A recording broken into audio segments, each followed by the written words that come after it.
It is a very good morning, and thank you so much for joining us as we broadcast to you live from our studios in Harare, Zimbabwe. You are watching ZTN Prime, and welcome to this special edition of Thriving Heals, where we are focusing on gender-based violence prevention. And of course, we will be giving you this broadcast in partnership with the Institute of Women Social Workers with support from HIVOS. My name is Candice Mokalele, and I hope that you will be chiming in on this conversation on our platforms. Of course, the social media platforms are the Zim Papers TV Network Facebook page, ZTN Prime on X, Instagram, LinkedIn, TikTok, YouTube, whichever platform is convenient for you to talk to us. Please do get involved in this conversation. Now, I am not having this conversation alone. We are focusing today on the Hurukuro for gender-based violence prevention. And joining me from the Institute of Women Social Workers, I have the programs manager, Ethel Musara. She's joined by the Institute's programs officer, Michelle Kadzambaira, and I also have Abel Boasi, who is the male engagement officer at the Institute. Thank you for joining me.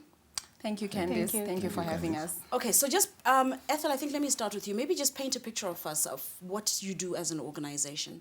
Okay, thank you so much. So the Institute of Women Social Workers is a youth-led feminist movement that is motivated by the desire of social justice. So we are there to complement the government's efforts towards the well-being of women, child protection, issues around women and girls, where the social needs are lacking. We are there as the complement to make sure that women and girls achieve an environment where they fully enjoy their rights. We also provide mental health services for free for young women and girls, and also the men, as we are now incorporating our male engagement strategy to make sure that we achieve the Agenda 2030 and other agendas to make sure that there is a good environment where women and girls fully enjoy their rights in communities, societies, and globally. Thank you so much. Now, involving the male voice, I'm assuming, Abel, that's where you come in. Yes. Tell us a little bit about what you do with the Institute. So, I believe, and as well, Institute, we believe that there is no way we can achieve women empowerment without the inclusion of men. So that's where I come in now. We make sure that in every programming activity that we do at Institute of Women Social Workers, we involve men and boys in the process. Because also, linking it to GBV, we believe that also men go through GBV as well. So it is important also for us to include them in all our programming when we do our community engagement. Michelle, what's your role?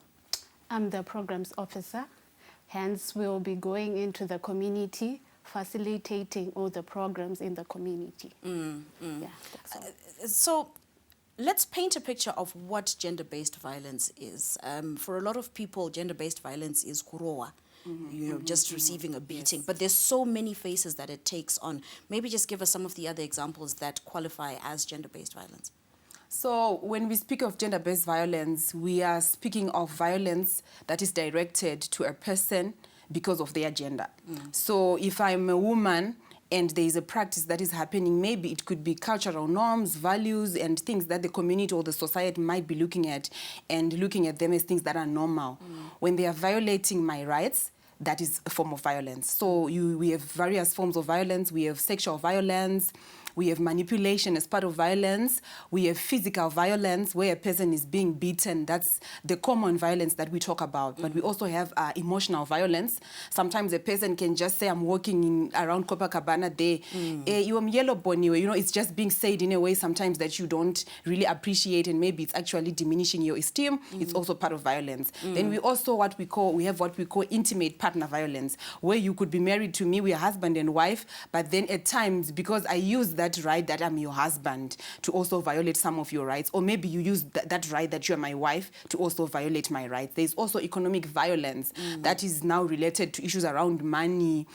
Maybe I'm married to someone, they're supposed to be taking care of me and the children, but the money is just coming at home. We don't even see where it goes. Now poverty is striking the house. It's also part of violence. So it comes wearing so many jackets, and most of the times we are focusing much on the physical violence because it's the one that we can touch. But a lot of people are going through all forms of violence that I've mentioned, especially the emotional violence has now increased. Abel, I think that's when we talk about the emotional aspect of violence, especially, that's where a lot of men come in, feeling manipulated, feeling what's the word I'm looking for? Emasculated by someone saying something to them. What are some of the incidents that you've been coming across that involve gender-based violence, especially towards men? Yeah, men go through mostly verbal abuse, and also all these three, all the like what she mentioned, men also go through that. But because now of our traditional norms or social norms now, men don't really talk about them, but they go through them. So, for example, the verbal abuse, we also have even the physical. Men also go through that, even the economic abuse.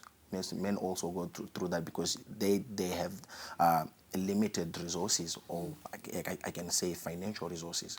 So then that limits them to come out or to leave that a particular situation where there is abuse. So that then makes them vulnerable as men, especially if the woman is the perpetrator.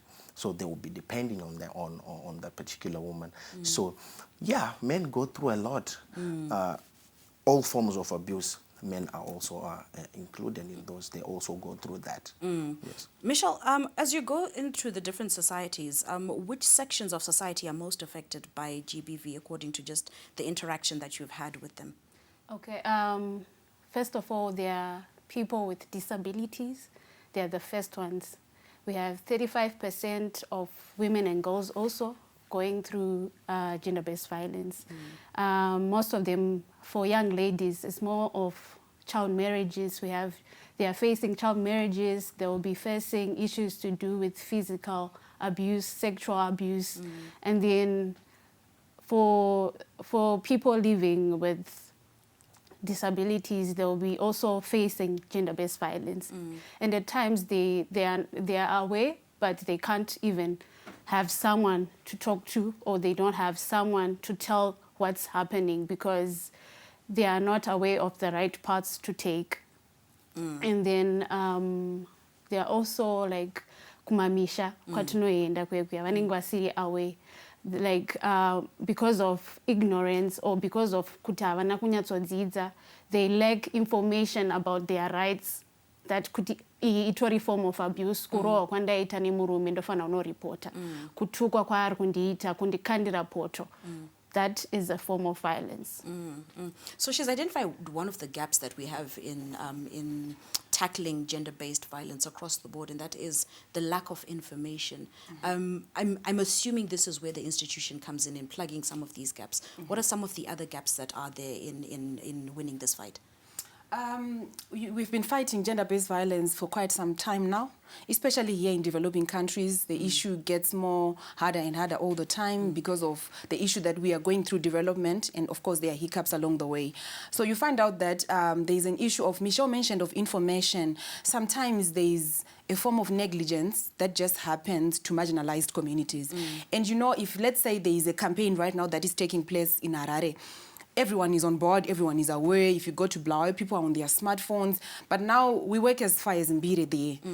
And when you get to Mbire now, you can ask them some things that you feel they are basic and they do not have information. So there is always a continuous lack of how service provision is distributed amongst communities. It's an advantage for a child who's growing up in Harare, but it's a disadvantage for a child who's growing up in Goromonzi rural area because they are walking a very long distance to school. Sometimes they may encounter rape. Sometimes the economic standards, just to meet what the school requirements are, it's very difficult. And now, speaking of the reporting to the police, you know, we go to the communities and we work with a lot of communities, distance to go and report. The police officers are there, but they are very far. Right. So, yeah, those are some of the issues. Marginalized communities are always remaining behind.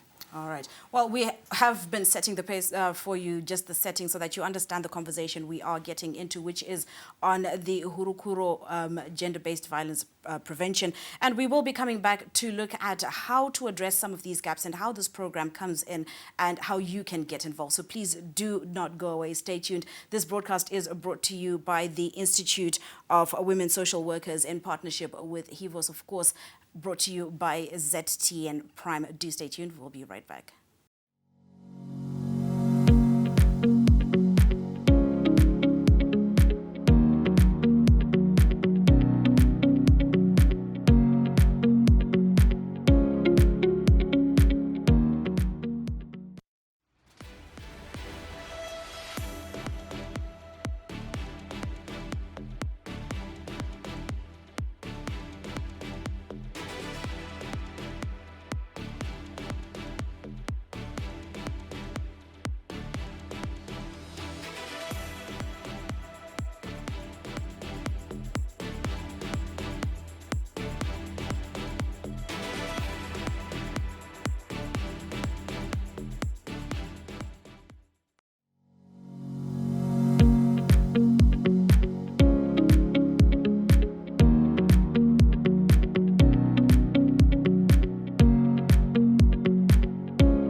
Welcome back. You are still watching ZTN Prime, and of course, this is a special edition of Thriving Heals, the Hurukuro for gender-based violence prevention, brought to you courtesy of our friends, the Institute of Women Social Workers, with support from HIVOS. Now, this is a discussion, of course, on gender-based violence, and we hope that you are following and getting involved in the conversation that we're having using our social media platforms. Now, we picked up, we dropped off rather, looking at some of the gaps that are there.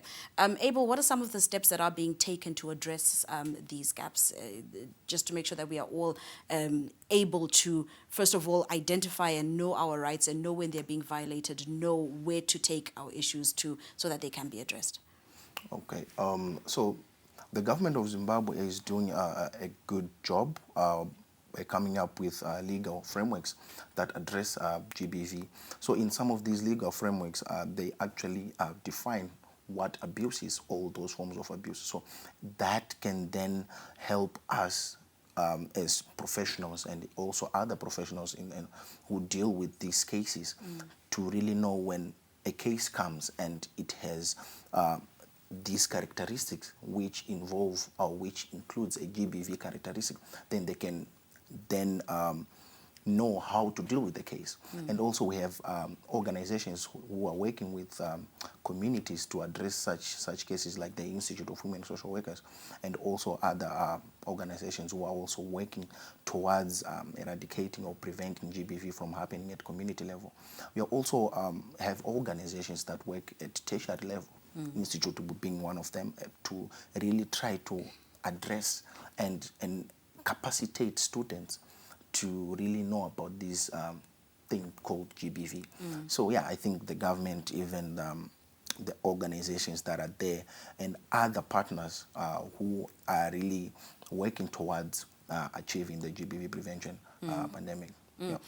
Ethel, so Hurukuro comes in as one of these steps that is being taken. Just to walk us through what exactly it is Hurukuro for GBV prevention is. Okay, so Hurukuro is just a model that the Institute of Women Social Workers curated. It was means tested. I think it's the third year in action now. And when we say Hurukuro, we are drawing it from a Shona word, which means dialogue. Hurukuro is just dialogue. So for us, it was the need to creating a space where we can discuss these issues and find solution using an Afrocentric approach. Because most of the times when we are having these borrowed models and when we are, we are using the Western culture and it's not really fitting into we as the people, as the Shona people, as the Black people, as the Africans. So when we develop the Hurukuro now, it takes shape of whatever subject you want to talk about. We have Hurukuro for mental health, we have Hurukuro on campus, we have Hurukuro for male engagement, we have a whole lot of Hurukuros. But specifically for this Hurukuro for GBV prevention, we brought it to say enough of what the women and girls have been facing in the community. So we want to find ways on how best we can engage traditional leaders, religious leaders, government stakeholders, organizations, and the community at large to have a dialogue that is going to be progressive. At the end of the day, we want to find where is the root cause of GBV in a particular community. So when we bring in the Hurukuro for GBV prevention, we are looking at the root cause of GBV and how best can we shift the narrative to say maybe this is in Chitungwiza now.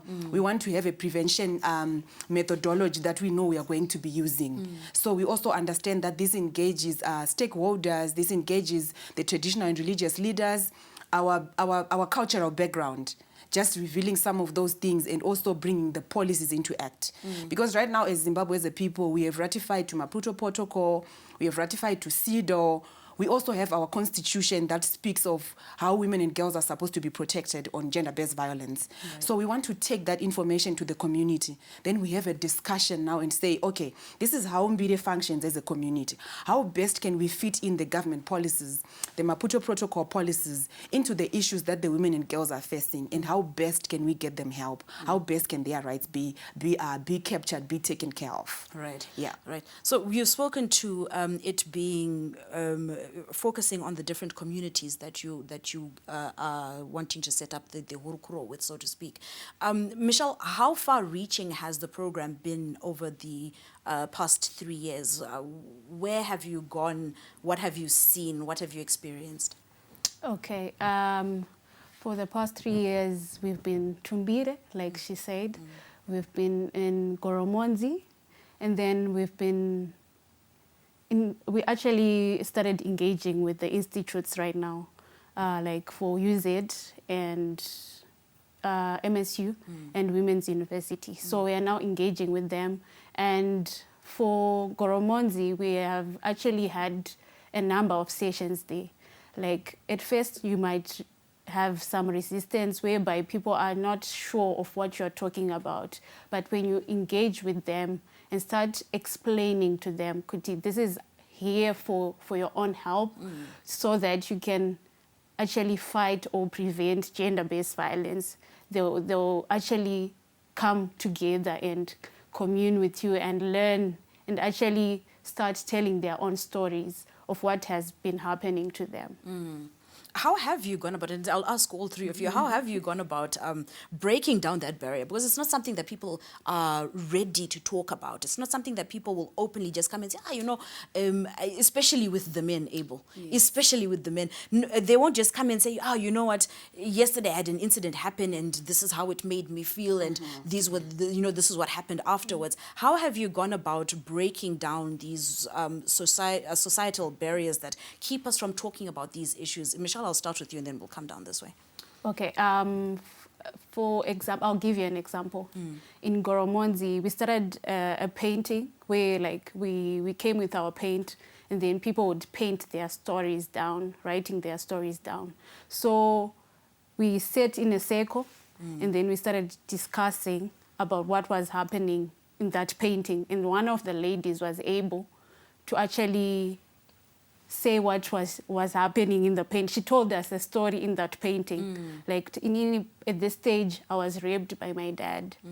And then once we have one person Aita open up, it's easy for the others because now they feel like they're in a collective group. We are one.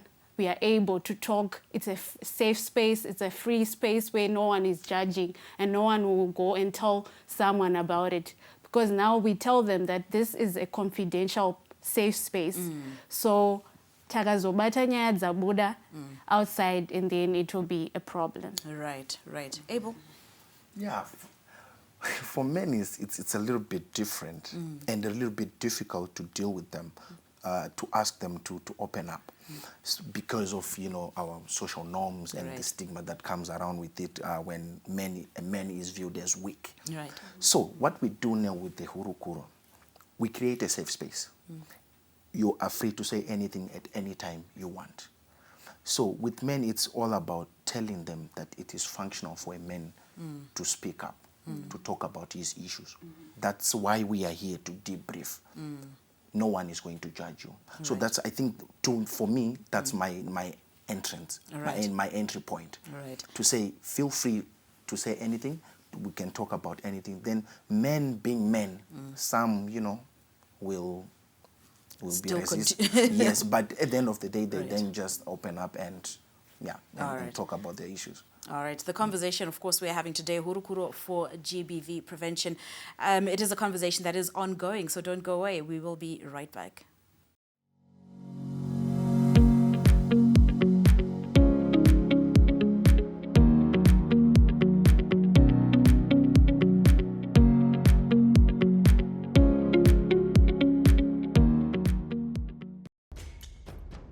It is a real puzzle how crystal meth has made its way into communities and continues to ravage the youth. This is where it all begins.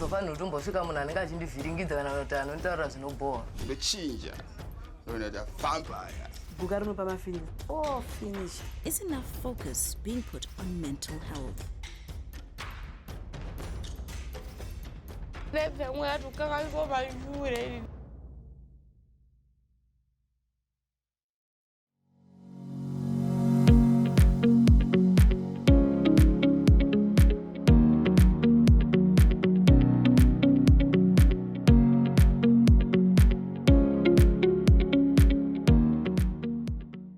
Welcome back, and thank you so much for joining us here on ZTN Prime for this special edition of Thriving Heals as we talk Hurukuro for GBV prevention. Now, of course, this is wrapping up of the conversation we have been having for the past few minutes around methods to prevent gender-based violence in the different communities for the different genders that are experiencing.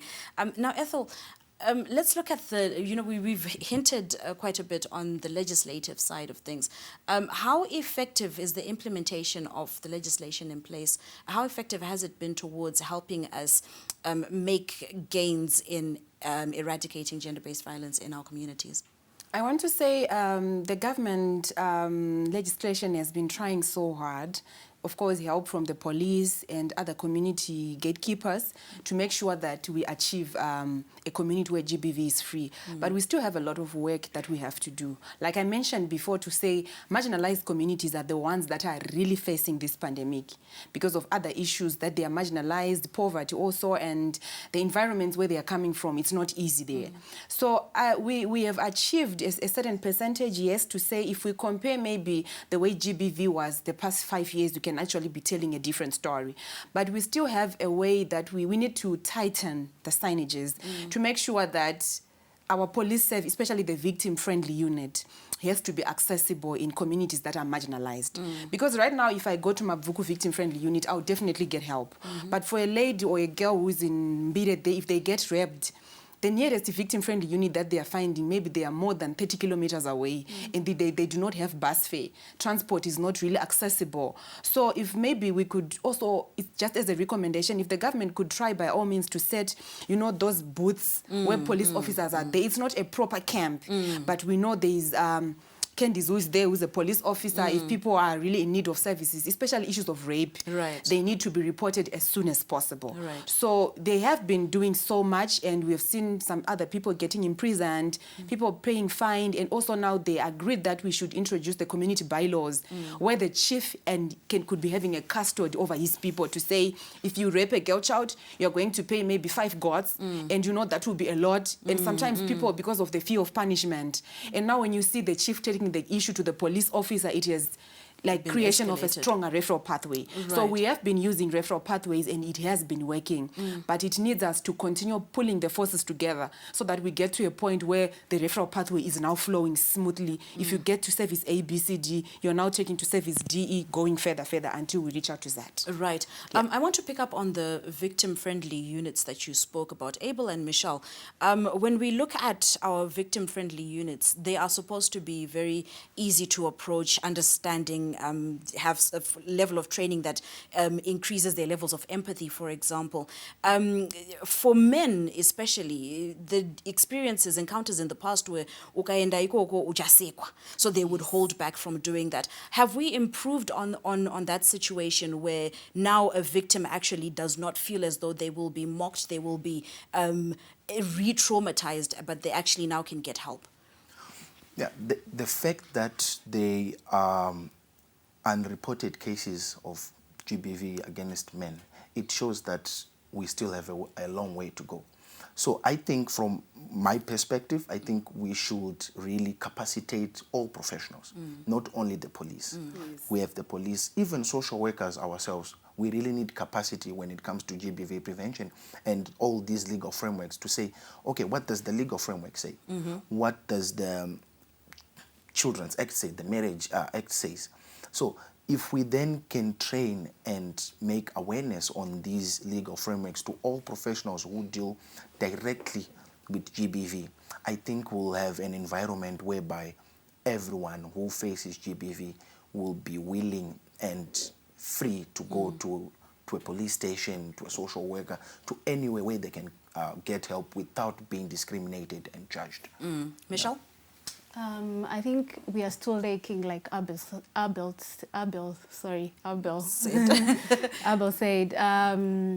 I have noticed that there was this case whereby someone ended up dying because of the lack of response. They were late to respond to the case. Like most of the police say vanotizoni inonotora munhu achari kurowa, yet pauri kunosvika uchinotora munhu iye ukusvika munhu atofa. So I think there is a gap that needs to be bridged. Ethel, as the Institute for Women Social Workers, what are your future plans for fully, ensuring that communities are aware of how to address gender-based violence and are doing their part to minimize these statistics? Okay, we are very excited. Let me say that the EVOS people have supported us to officially have a campaign that we call the Hurukuro for GBV prevention. So we want to take that as far as we can, to make sure that, because when we go to the Hurukuro, we are discussing about everything, the legal frameworks, your rights as a person, the government's responsibility, your responsibility as a person, and we also try to train as many champions and community cadres, as many as we can, so that the communities function on its own, and they also need strong synergies for the people who are living in that particular community. Because Institute can go to Goromonzi today, but tomorrow we're in Sarabani. But we need to find a basic ground where there is sustainability over these programs that we are introducing to communities. So for us, we want to continue having the ongoing conversation and tighten the referral pathway. To say if you are raped today, it's automatic that when I get to the police station, I'm getting my services. The nurse is actually there to give me the post-rape treatment. I'm living there. The next time we are going to court, there is no really leakages amongst our referral pathways. So as the Institute, we've been trying by all means to work with government authorities, to work with the lawmakers, to work with the stakeholders from the community, the chiefs, the religious leaders. Those are the people who need to be educated as well and to be trained, so that they also understand that these are issues of course, and they are also supposed to respond as they are issues that they really require. They really require their attention to be given 100%. So we've been trying by all means to make sure that maybe by the time we also get to 2030, we could be talking about maybe the Hurukuro is now known countrywide. We also have a Zambian chapter who would want to make sure that it's even crossing outside Zimbabwe, going to other countries, where people can sit in a free space, understand that this is my right as a woman, I'm not supposed to be beaten. The officer is there to help me, the chief is there to help me, and even the government is also there to help me. Right, yes. Right. Now, unfortunately, we are almost out of time, so I do want us to wrap up this conversation. Michelle, I will start with you. We look at GBV, sometimes it's skewed in one way, but it is something that both men and women need to actively be involved in preventing. What is your final thoughts to communities out there? How do they actually get active in fighting gender-based violence? Okay, my final thought would be, I think a brother should save a brother. A sister should be there for another sister. So like we have said, 1 in 3 girls has faced gender-based violence. So if you know someone who is going through maybe they have been raped or they are being sexually harassed in town, like in Harare it's been prevalent. So you should help that person kuenda kuno reporter to the right places, and then they can get the help that they need. Thank you. Abel? For me, my last contribution is to ask everyone who does programming in communities especially to involve men or to include men in every activity that is mandated to help women who are facing GBV. So if we include men, then we will have an environment where everyone is capacitated, everyone has the knowledge about GBV, and not merely women only, but men also should be included in the process, because most of the times they are the perpetrators, and also they are the women are also perpetrators as well. But yeah, involving men can actually help us to address this pandemic of GBV. Ethel? Okay, my last thought would be, as communities, as a nation, as friends, as programming personnel, let's unite together and create a space where our women and girls can fully enjoy their rights. Chief Chikwaka once said,